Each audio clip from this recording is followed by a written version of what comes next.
Ne, čia bendrai atsiprašau, čia iš Suomių šį kartą. Belgų buvo praeitą savaitę, dabar suomiškos. Aha. Labai geros. Tas sakingumas toksai šiaurietiškas turėtų būti toksai... Toks saikingas sakingumas.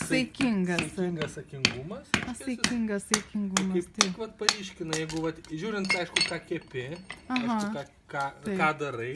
Nu, visą laiką, žinai, reikia žinot, ką darai. Taip, reikia žinot, ką darai, bet iš tikrųjų tai galima sakyti, kad pas mus yra vienas geriausių produktų Europai, kokį gali šiam laiku rasti. Būtent mes dirbam su tais suomiais. Supratau.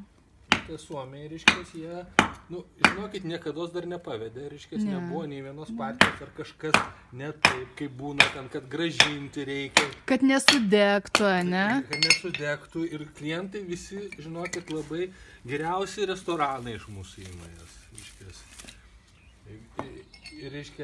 Ir net mes jį eksportuojam. Dar eksportuojam iš tikrųjų į Kaliningrado sritį. Kokia jūsų metinė alga? Žinot, apie tai mes čia nešnekėsim. Svarbiausia, kad mylim darbą savo. O žemių tu turi?